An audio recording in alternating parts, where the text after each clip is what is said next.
Hello my good people, welcome back. This is your boy Maxwell. So this our YouTube channel is called Farm with Maxwell. So today I'm in Wasingishu County, just doing what we call benchmarking. The reason why I'm just doing this training about this feeding of these animals, you can see here Mr. Steven is adding water, each time is coming. So the reason why I'm just taking all these topics so that I'm covering is because I was here as a shamba boy where I learned a lot of things in this farm. So through that is why I'm just doing what we call I'm training my audience on how, especially for those who are raising animals, because we really require the watching time. Yeah, to get this watching time, we have to educate people so that they learn about how to keep these animals, so that we can really appreciate about that. Yeah, so guys, let Mr. Steven greet us, then we proceed from there. Mr. Steven. Yes, sir. Just introduce your name so that my audience get to know you well. Hello. Yes. My name is Steven Chirwan. Yes. We are having the animals here. Yes. Good. And you are just feeding these animals right now, yeah? Yes, yes. What was that thing that you were having maybe in the bucket, then you are just going around? I was seeing you pouring some things inside here. Dairy milk. Oh, that is dairy meal, yeah? Yes. So you are supplementing these animals with the dairy meal. Yes. So that they can clear. Or they can clear this meal that is inside here. So the reason why is just adding some dairy meal here is because when dairy meal gets inside here, so that means this animal will finish the entire of these remaining sea inside here. Yeah. Any other thing that you feed this animal with? Yes, with dairy milk silage. Yes. We have silage. Yes. We have greens. Yes. And we have some wistros. So the greens are the Amended. super napier. Super napier. Then the maize straw, wheat straws, yeah. Fermented. You ferment them so that you can then feed these animals with it. Yes. So today I'll be diving on a topic on how to feed the milkers, yeah. Yes. Milkers are these animals here that are being milked. So I'll train my audience because I've seen that you are much busy feeding here and here. I know you people, we say that here, hakuna kulala, yeah. Hakuna kulala. Yes. How was it when I was working with you people here before I left early this year? Because I was here with you people around 6 years ago, and I was a shamba boy here. I just came here when my mind was not even used to animals. Yeah. Do you remember when I was just walking here, working with you? I was lazing around when I came. Yeah. But due to that now, having that passion about animals now, you see now I adapted to life here. Yeah. Yes. We adapted to life here, so we were just doing here what we call kuchapa kazi. It was just work, day, night working, yeah? Tell them about sleeping time here. Tell them so that they can hear. It is not easy here. How many hours do you sleep in a day? 3 hours. Around 3 hours, yeah? 3 hours. Because you finish milking at around 10. Then at 10, okay, after milking, you do what? You feed. You feed, yeah? After feeding, so that will go up until around 11, 12, yeah? 11. After that hour now, that means you will go maybe to your home, then sleep for around 3 hours, then you are back here very early in the morning, start milking again, yeah? Yes. So I don't want to disturb you so much. I can handle this one by my own because I've seen you are very busy, yeah? I don't want to distract you so that you can proceed with the things you are doing. So that I want to educate just people about how to feed these animals so that they can know how to feed. The way, actually you get a lot of milk from here. Yes. How many liters of milk do you take to the dairy per day? 600, yeah? And how many animals do you milk here? 25. 25 animals. So that means you milk an average of 30 plus liters from these animals, which is very appreciable, yeah? Remember, hard work goes with hard work actually pays, yeah? So Mr. Steven, I'll release you. Let me proceed. Maybe I'll train them. Then we'll meet. Huh? Yes, guys. You have seen Mr. Steven.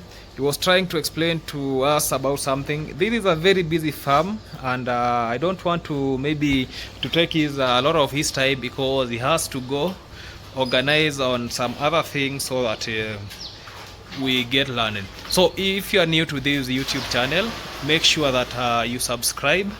turn on the notification bar so that we can get learned. So I was to tell us that actually we were chasing watching hours. You can see Mr. Steven very busy, so that's why I'll be the trainer for today, because this type of feeding, I used to do it here, so I'll just be expounding it. When this my camera, I'll just put a back camera, then we proceed from what is here, because you can see water here, you can see some meals here where I'll just tell you what it entails here. You can see the way animals are here, like these ones are sleeping. Then I'll tell you, some people usually ask me, when these animals are busy eating this way, and an animal is busy sleeping there chewing cud, what is the best time that milk is being made? What I can just say is that milk can be made irrespective when the animal is sleeping or standing. The milk can be made, but you see, when this animal is just doing what we call chewing cud, regurgitating, so it just means it just try to vomit, then it now digest that meal that it has ate within that day. So you get that when it is now chewing cud and swallowing, there is when the digestion is now taking place very well, and a lot of nutrients, so that means in terms of milk quantity and in terms of milk quality increases when these animals are now regurgitating. You can see a lot of animals here just feeding. Let me just put back camera, then we learn. You can see a lot of animals here are just feeding. You can see like this animal here, it is just feeding. It is called segero. It is just feeding. So with this type of feeding that it is being done here, it is a super feeding. You feed them as a champion. So that is why they produce a lot of milk. Like this animal, we call it twiga. I still remember the names of these animals. It produces a lot of milk. More than 30 liters. So I'm going to tell us how these animal like this twiga achieve these high milk. To start with, I'll talk about animal comfort. You see, when an animal is very happy, it will produce a lot of milk. What do I mean by animal comfort? When I'm talking about animal comfort, one of the things I'm talking about are cow mattress. When animal sleeps on a comfort zone, that means it will be free from stress and very healthy. So that means in terms of milk production, it will be sleeping there, chewing its cud, and you get by that process, it will be making milk. Another thing is about clean water. You can see what is entering there, that is clean water. So these animals get access to clean water all the times. Another thing is about feeding. When it comes to feeding, I'll tell you what feeding entails so that we can dive deep about this meal, so that we can learn something about the formulation and any other thing that is happening in this farm. So this one I'll put it pending as I am elaborating to another place. So I'm just going to handle something about housing. You can see the structure of this housing that is here. You can see we have space there, that is to allow free flow of air inside here. Then you can see this place is very open. It is to allow free flow of air. You can see the other side there, it is open to allow free flow of air, or it's shaded with the transparent mabatis here that we call iron sheet, just to make sure that these animals get enough vitamins from the sun. Then we can see where they are sleeping, it is shaded very well so as to avoid harsh weather. You can see we have milking machine there, so that means every other thing has to proceed as normal. So let me now break these things so that we can learn on how to increase milk production and how to feed this milk in a very good way so that we can increase production. So one of the things that you have to do so as to make sure that you have high milk production is about selecting good breeds. By selecting good breeds, that means you have to select breeds that are known for good traits when it comes to milk production. Yeah, like you can see here, we have like this one that you see, it is a red in color here, that is a flake view. Then we have a lot of rations here, as you can see in the camera. We have a lot of rations here. So that means when you want something about milk quality, just select, or not milk quality, milk quantity, just select maybe Freshian, Holstein Freshian, or if you go bad, select Asha, because they have very high milk. They are very high when it comes to milk production. So select Freshian, you will be in business. Yeah, so that's one of the criteria why this farm achieves that a lot of milk in this farm. Is all about having the best breed for milk production. So that means when even they are inseminating, they have to select semen that has traits for milk production, and that's the secret. Yeah, remember, even when you feed an animal but the trait is very bad for milk production, you will be doing nothing. So make sure you have selected the good breed for milk production, then do what is called feeding. So I've talked about comfort, I've talked about selection, so I'm going now to tell you on how you can feed these animals. So to start with, I'm now going to tell us how to provide a balanced diet. When I'm talking about a balanced diet, so that means that feed should be having energy giving food, it should be having protein, it should be having fiber, it should be having minerals, vitamins in proper proportion. Yeah, so let us start with forage, which should be around 60 to 70% of the diet. When I'm talking about forage, I'm talking about high quality forages, such as if you choose to be feeding this animal with super napier, stick to that super napier. If you want to feed them in Lucerne, if you want to feed them in Desmodium, some people do what we call silage. Like here, you can see we have silage, we have some super napier here with us. So this one, so you have to ensure that the forage is green, fresh and chopped to increase intake. Yeah, as you can see here, the meals here have been okay. We have something like hay here. It has been crushed using a chopper, so that it can be in good size, so that this animal can feed. Then you can see even the super napier, yeah? The green substances that you can see here, it means that they have been for super napier, you use a chaff cutter to cut them to the recommended size, so that the animal can feed it very well. Yeah, and when you say that you are using silage, yeah, it should be well fermented and mold free. Yeah, a lot of people don't know how to make silage. One of the fine days when I'll be having my own farm, we will be making silage. I'll show you how to make a good silage, so that we can feed our animals to obtain these maximum actually production. Yeah, as you can see here, so when I'm talking about 70%, so that means the combination of hay, the combination of silage, the combination of the grain matters. So that means it should be around 60 to 70% of the diet. Yeah, then we are now, I'm going to talk about concentrate. When I'm talking about concentrates, yeah, so when I'm talking about concentrates, yeah, which will be around 30 to 40% of the diet, and this I'm now talking about energy, the protein feeds that boost milk production. Yeah, when I'm talking about this concentrate, I'm talking about something like a dairy meal or homemade mix, which has the following elements. Yeah, maize germ or whole maize for energy, cotton seed cake or sunflower cake for protein,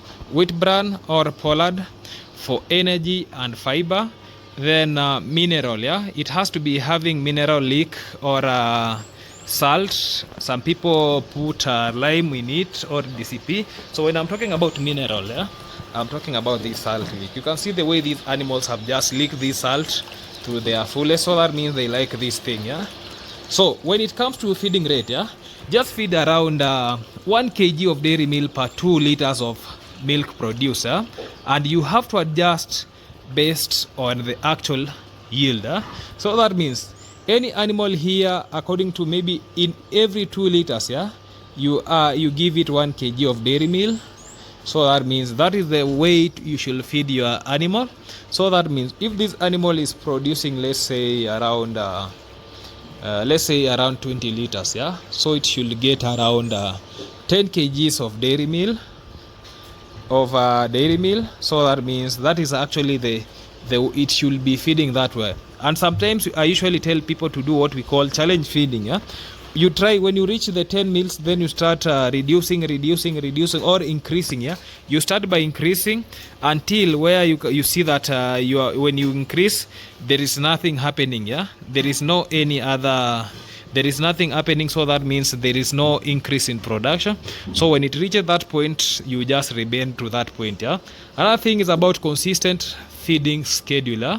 So feed fridges around twice a day or ad libitum, which is when if it is always available. Yeah, so you give this concentrate during milking to encourage actually milk letdown and increase production. You will see what will be feeding these concentrates while we are milking, so that to increase the milk letdown. And you can see in the video about milking, when I was talking about milking, you can see that one has been I've elaborated that one further. Yeah, so another thing is about mineral supplement, which we have talked about supplementing these mineral blocks here, so that it should be always here.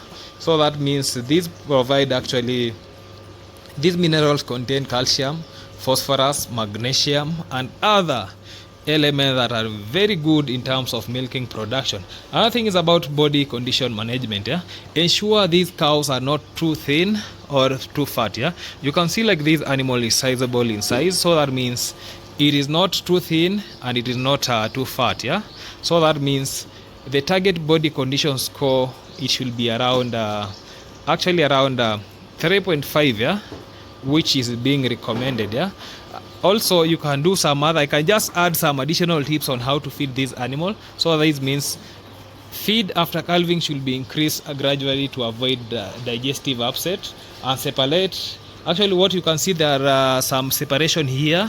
The animals have been classified 2 by 2, so that means these animals have been separated according to how the milker. Yeah, so let's say the low milker and the high milker, and feed according to their production. Yeah, you can see they are being separated 2 by 2, so that means like this animal and that animal there back, they produce almost the same amount of milk. So that's why they are being put together, so that when they are feeding this meal here, so they should have an universal meal that all of them feed in. Yeah, so another thing is about keep the feeding area clean to avoid feed wastage and contamination. The way you have seen, yeah, this premise is very clean. Yeah, irrespective that you are seeing some dirt there, maybe okay, that dirt, yeah, that dirt comes from the animal itself. Yeah, because at the end of the day it has to defecate, it has the right to defecate. So this, like you can see here where it is feeding from, very clean. You can see the type of water these animals are drinking, very clean. Yeah, very clean water. So this is what I'm just advocating for, and with this you'll achieve actually something like increased production. Yeah, this farm produces a lot of milk. Milking, yeah, that milk, these are the things that they do, and with that you'll be having milk. Yeah, I'm seeing a vein here. You can see this animal from here down. Yeah, you can see here it is now afraid. Yeah, you can see where it is swollen down there. Yeah, that is one of the, that is just a vein that supplies the udder with the nutrients, with blood.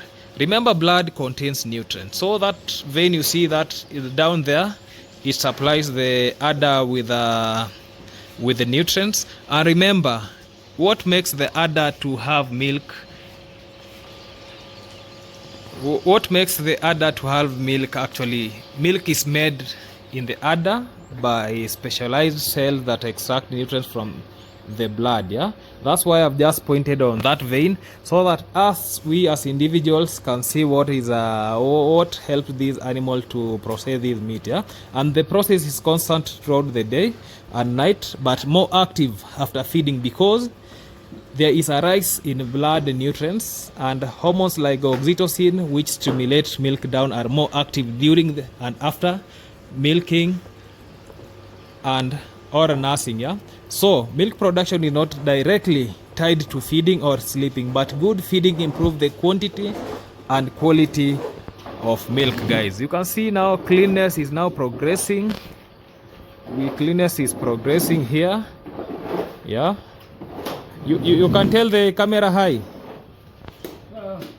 Yeah, cleanliness is progressing here. So this is how they are doing. So cleanliness is done 3 days a day. Yeah, morning, afternoon, and evening. So these animals have to sleep in a place that is very clean. Yeah.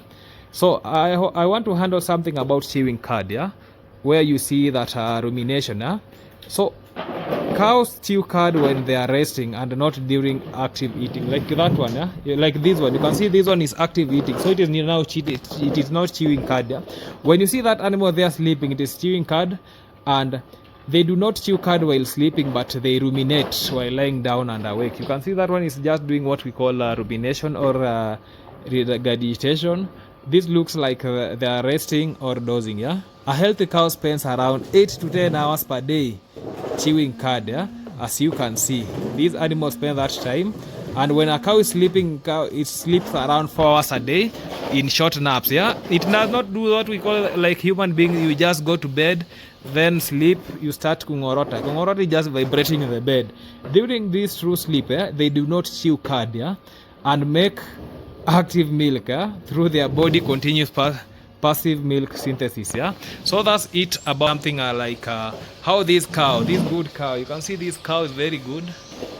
I was just elaborating on how to feed these species of an animal that gives us plenty of milk and is very much appreciable. Yeah, so that's enough for today.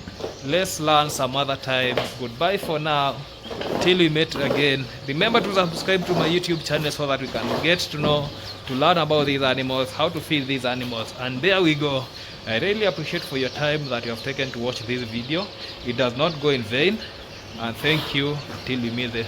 Remember to share, subscribe, and comment, even like, so that this channel can be very active. Thank you.